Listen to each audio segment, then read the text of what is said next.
যে এই যে আমরা বের হয়ে আসছি, হ্যাঁ, এই ক্ষমতা পাই নাই, আমাদের লোকগুলো এমপি হয় নাই, সবাই অস্থিরতার বিচার দিন রেট কাটায়, কিন্তু ওই নির্বাচন হওয়ার পরে যে পরিমাণ ভোট ইসলামের বাক্সে আসার কথা সেই পরিমাণ আসে নাই। হ্যাঁ, এতে কইয়া তো একেবারে অস্থির হয়ে যাওয়ার কথা। কিন্তু আল্লাহর রহমতে আমাদের লোকদের কাছে বললে হয়তোবা অনেকে কষ্ট হইবে, এর জন্য বলিনি, কিন্তু আল্লাহর রহমতে আমি কিন্তু এক কিঞ্চিত, আল্লাহর রহমতে আমি কিন্তু অস্থির হই। তবে আফসোস লাগছে যখন শুনছি যে আমাদের অমুক লোক, অমুক মুজাহিদ, অমুক দায়িত্বশীল যখন বেলাইনে হাঁটছে, তখন এই কষ্টটা লাগছে।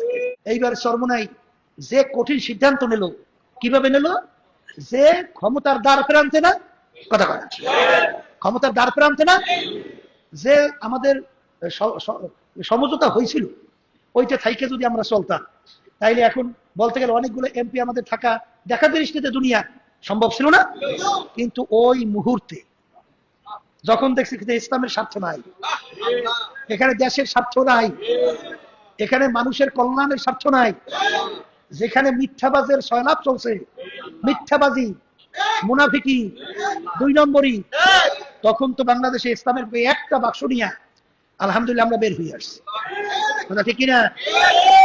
এরপরে যারা আল্লাহকে ভয় করে, যারা ইসলামকে মহব্বত করে, এই যারা আলেম, পীর, মুফতি, দরবেশ দাবি করে, কি তাদের কি উচিত ছিল? এই ইসলামের পক্ষের বাক্সটাকে সহযোগিতা করা, সেই পক্ষে সহযোগিতা করার জন্য বইলে দেওয়া, কিন্তু বলে নাই কেন? সমস্যাটা কোন জায়গায়? হ্যাঁ, বেশিরভাগ আমরা যেটা শুনি হিংসার কারণে। কি আলেম আর কি পীর? আল্লাহ আমাকে আমাদের সবাইকে মাফ করেন। হায় হায়, এই হিংসকদের কারণেই আজকে ইসলাম সহিভাবে, সঠিকভাবে এর উত্থান হইতেছে না, এর উত্থান হইতেছে না।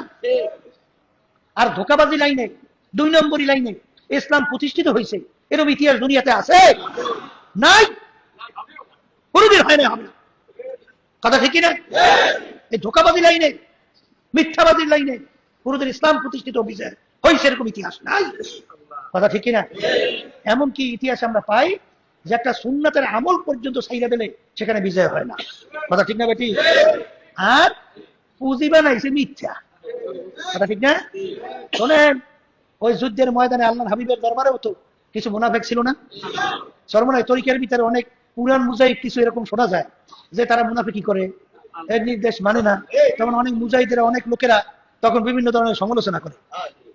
আশ্চর্য হইয়েন না আর অস্থির হইয়েন না, আল্লাহ নবী সাল্লাল্লাহু আলাইহি ওয়াসাল্লামের মজলিসের মধ্যে মুনাফিক ছিল।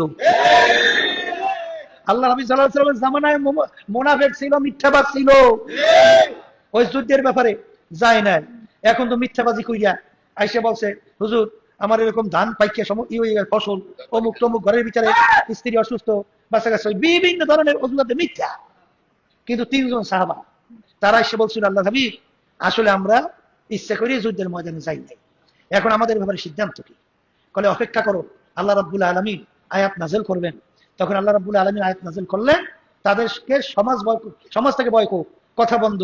সেই কথা বন্ধ করার পরে দেখা গেল যে আল্লাহ নবী সাল্লাল্লাহু আলাইহি ওয়াসাল্লাম এমনকি তার স্ত্রী পর্যন্ত সাহাবীর সাথে কথা বলে না, মা কথা বলে না, বাবা কথা বলে না, আত্মীয় স্বজন কথা বলে না, আল্লাহ নবী তো কথা বলেই না। তাকে বয়কট করছে, পাগলের মতো হয়ে গেছে, জঙ্গলে কান্দে, পাহাড়ে কান্দে, রাস্তায় কান্দে। আল্লাহ রাব্বুল আলামিন তাদের তাওবাকে কবুল করছে। কবুল করার পরে আয়াত নাযিল হয়েছে, আমি তাদেরকে মাফ করে দিছি। কিন্তু যারা নাকি মিথ্যাবাদী করে, মুনাফিকি করে, দেখা দৃষ্টিতে মনে হয় যেন তারা বিজয় হয়েছে, কিন্তু আসলে বিজয় হয় নাই, স্থায়ী ক্ষতির পথে বইয়ে গেছে। সাময়িক দেখতে মনে হয় যেন একটু আমি বেঁচে গেলাম, ভালো আছি, একটু ভালো আছি, কারণ মনে করে কি যে ওই জালেমদের হাত থেকে মিথ্যা কথা বইলা আমি একটু দেখাইলাম যে না না না না, আমি ইসলামের হাত পাকা প্রতীকের পক্ষে না, আমি অমুকের পক্ষেই আছি, আছে না নাই? এই মুনাফিকি করলো, 2 নম্বরই করলো, সাময়িক মনে হয় যেন বাঁচলো, আসলে স্থায়ীভাবে ক্ষতির মধ্যে পড়ে গেছে। আর পরবর্তীতে সাহাবায়ে কেরামদের ইতিহাস হলো, যখন সত্য প্রকাশ করছেন, সত্য স্বীকার করার পরে এক পর্যায়ে আল্লাহ তাওবা কবুল করছেন, তারা কি হয়ে গেছে? আল্লাহর কাছে সম্মানিত হয়ে গেছে। তাই হিংসা করে কোনো লাভ নাই, হিংসা করে কোনো লাভ নাই। কারণ কি জানেন, অনেকে আমাদেরকে টিটকারি মারে, সমালোচনা করে, অমুক করে, সমুক করে। আল্লাহর রহমতে একেবারে আপনাদের কাছে বলছি, শোনেন, যে এই যে আমরা বের হয়ে আসছি, হ্যাঁ, এই ক্ষমতা পাই নাই, আমাদের লোকাল এমপি হয় নাই, সবাই অস্থিরতার বিচার দিন এক কাটায়, কিন্তু ওই নির্বাচন হওয়ার পরে যে পরিমাণ ভোট ইসলামের বাক্সে আসার কথা সেই পরিমাণ আসে নাই, হ্যাঁ, এতে কইরা তো একেবারে অস্থির হয়ে যাওয়ার কথা। কিন্তু আল্লাহর রহমতে আমাদের লোকদের কাছে বললে হয়তোবা অনেকে কষ্ট হইবে, এর জন্য বলি নেই, কিন্তু আল্লাহর রহমতে আমি কিন্তু এক কিঞ্চিত, আল্লাহর রহমতে আমি কিন্তু অস্থির হই। আল্লাহর রহমতে আপনাদের দোয়া আমার ভিতরে অস্থিরতা লাগে নাই, তবে আফসোস লাগছে যখন শুনছি যে আমাদের অমুক লোক, অমুক মুজাহিদ, অমুক দায়িত্বশীল যখন বেলাইনে হাসছে, তখন এই কষ্টটা লাগছে। যখন আমাদের দায়িত্বশীলরা বেনিয়মে কিছু কথাবার্তা বলছে, বেনিয়মে যখন পথ চলছে, এইটা শোনার পরে একটু কষ্ট লাগছে, আর কিছু না। কিন্তু আমরা যে পাই নাই, ঠকছি, তবে এতটুকু আফসোস লাগছে 53 বছর পরে 54 বছর চলছে, যেই কায়দায় দেশ গঠন করা, এই 53 বছর পর্যন্ত মানুষ চাঁদাবাজ থেকে মুক্তি পাইছে? কথা বলে। জুলুম থেকে মুক্তি পাইছে? মিথ্যা কেস দিয়া লক্ষ লক্ষ পরিবার সংসার ধ্বংস করছে, এর থেকে মুক্তি পাইছে? মানুষ যখন একদল আসে, আর এক দলের নেতা কর্মীরা খুন ফাঁসি পর্যন্ত তাদেরকে এই আইন বেনিয়ম ভাবে ব্যবহার করিয়া অপরাধ বিনা অপরাধের মানুষদেরকে ফাঁসির কাষ্ঠের মধ্যে ঝুলায় না। আবার যখন সরকার পরিবর্তন হয়েছে, আবার বেকসুর খালাস পায় নাই। এই অবস্থায় একটা দেশ চলে বলে? কোন মানুষ বাঁচে? কোন মানুষ স্বাধীনভাবে চলতে পারে? এই 53 বছর পরে এই সুযোগটা আল্লাহ দিছিল, কিন্তু কপাল পোড়ারা আজকে একটু ক্ষমতার লোভে, একটু সম্মানের লোভে বেশি খাইতে যাইয়া এখন ঠোঁট মোট পড়ছে। এখন হাউতাস করতে করতে জীবন শেষ হবে, আফসোস করতে থাকবা। কিন্তু আসলে আমরা রাজনীতি করি ইসলামের জন্য, দেশের কল্যাণের জন্য, মানুষের কল্যাণের জন্য। আফসোসটা লাগে এই সুযোগ পাইয়াও আমরা এই সুযোগটাকে আসলে বাস্তবায়ন কাজে লাগাতে পারলাম না, এই আফসোসটা শুধু। কিন্তু আমাদের দিলের মধ্যে আল্লাহর রহমতে কোনো পরেশানি নাই। চিন্তা তো থাকবেই, পারলাম না, এত চেষ্টা করলাম পারলাম না, এই আফসোস তো থাকবেই, সেটা হলো আলাদা জিনিস। কিন্তু অস্থিরতা নাই, হিংসা করে কোনো লাভ নাই, হিংসা করে কোনো লাভ নাই, কোনো অস্থিরতা নাই। মনে করছেন অনেকে আবার হাসে, কলেজ সর মনে মাহাবীরে লোক কমিয়ে গেছে, অমুক জায়গায় কমিয়ে গেছে। এখন ওরা পাগলারা তো একটু বললে বলে হিংসা করে একটু মজা পায়।